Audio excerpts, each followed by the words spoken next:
Bien, en esta clase entonces vamos a hablar del complejo llamado MMA de los porcinos. Complejo MMA por mastitis, metritis agalaxia, también se llama fiebre puerperal, síndrome de disgalaxia posparto o SDPP, recibe varios nombres en función de los síntomas que presenta.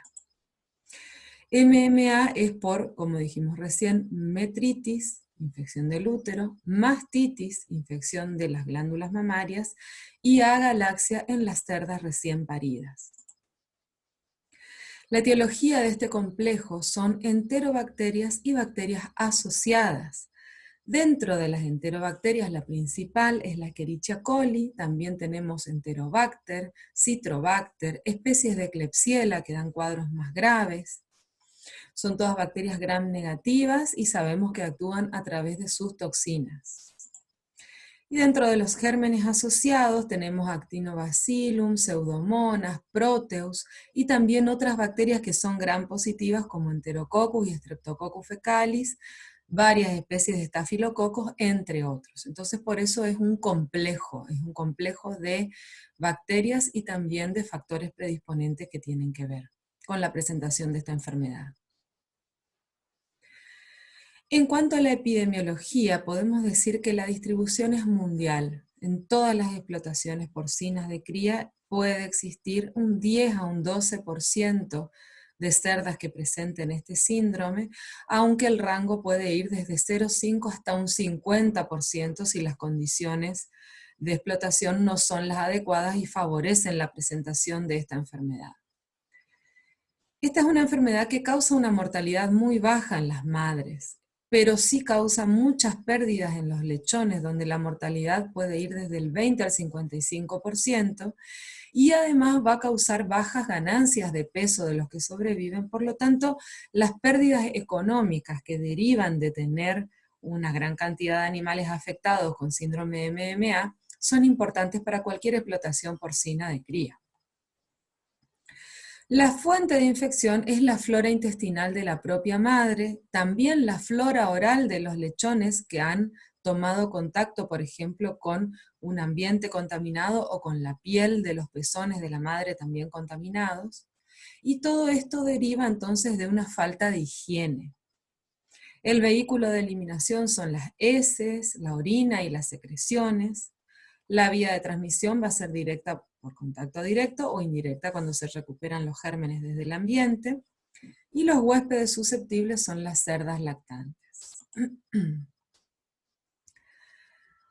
Como causas predisponentes podemos nombrar una ausencia de inmunidad o una insuficiente inmunidad, tanto individual como poblacional, es decir, una cerda que no ha desarrollado una correcta inmunidad para defenderse de estos gérmenes.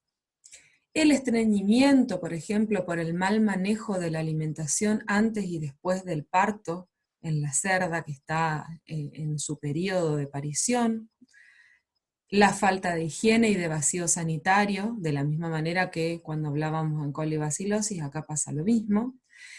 Y la ocurrencia de metritis por partos difíciles, cuando ocurre que el útero se lesiona traumáticamente por partos difíciles y se deriva en una metritis.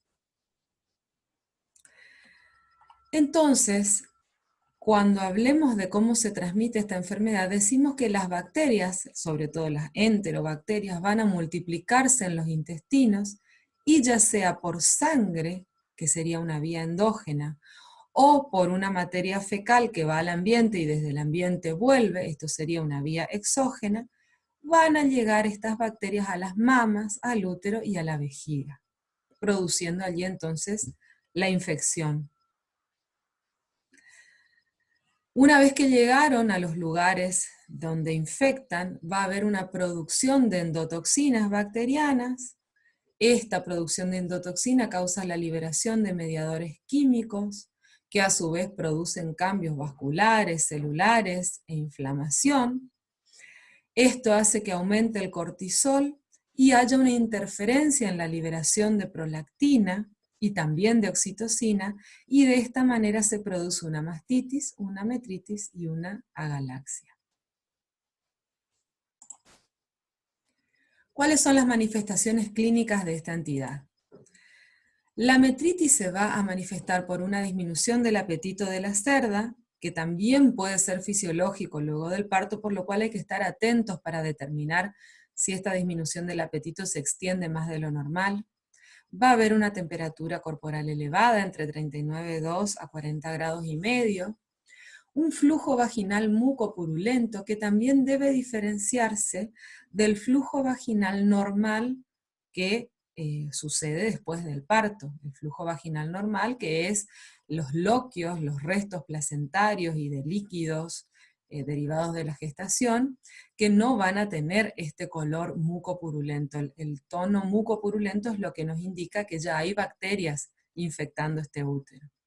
Si además hay cistitis, puede cambiar el color y la turbidez de la orina de esa cerda. La orina se vuelve más turbia o incluso puede hasta tener sangre. Cuando hay mastitis, la cerda no se alimenta tan bien, la temperatura sube mucho, hasta 42 grados, y se detecta que uno o varios segmentos de las mamas están hinchados de un color rojo subido, son calientes al tacto y son muy dolorosos. Incluso si una persona desliza un dedo sobre esas mamas que están hinchadas y con ese color rojo, queda una marca blanquecina en el lugar donde se hizo presión.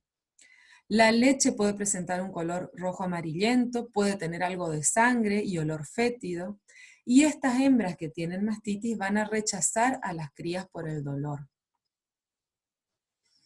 Y la agalaxia, es decir, la falta o la escasa producción de leche, ocurre cuando no se tratan las mastitis o cuando estas son solamente subclínicas, es decir, no tienen toda esta manifestación sintomática previa.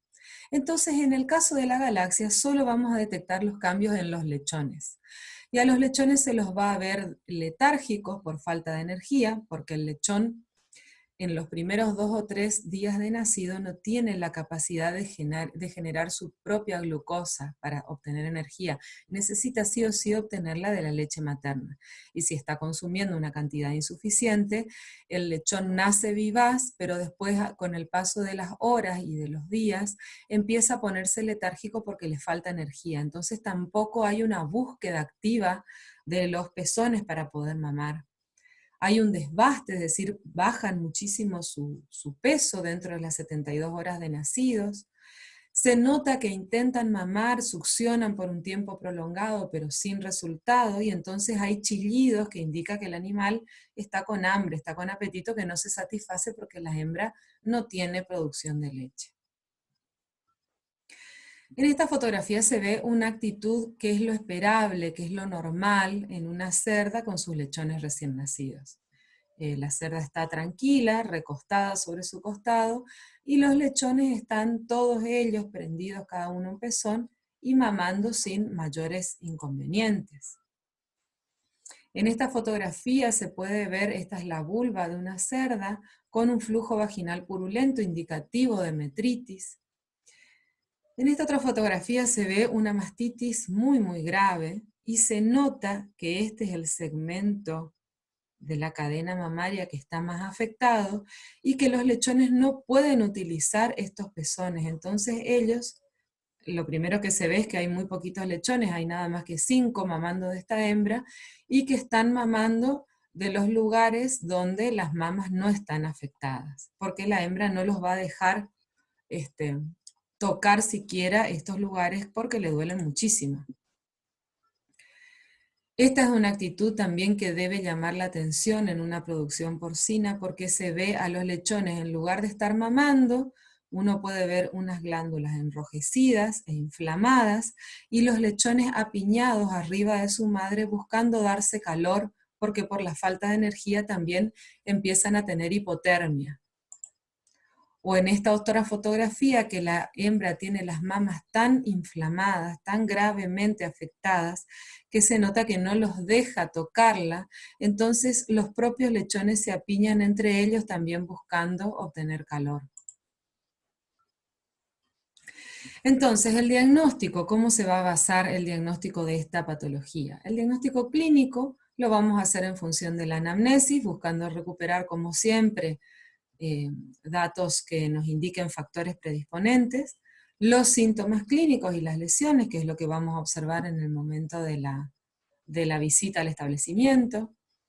En el laboratorio se puede y se debe hacer un cultivo y un antibiograma, ya sea de la leche, de los fluidos vaginales, porque es muy importante determinar justamente a qué antibióticos son sensibles estas bacterias que están actuando, para asegurarnos que no haya una resistencia a los antibióticos que vamos a suministrar.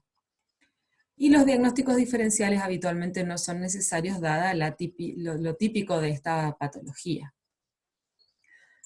El tratamiento va a consistir, lógicamente, en el suministro de antibióticos que son indispensables para tratar la fiebre puerperal, es decir, el aumento de la temperatura, las mastitis, las metritis y también las diarreas en los lechones que van a estar relacionadas con la presencia de enterobacterias en la madre.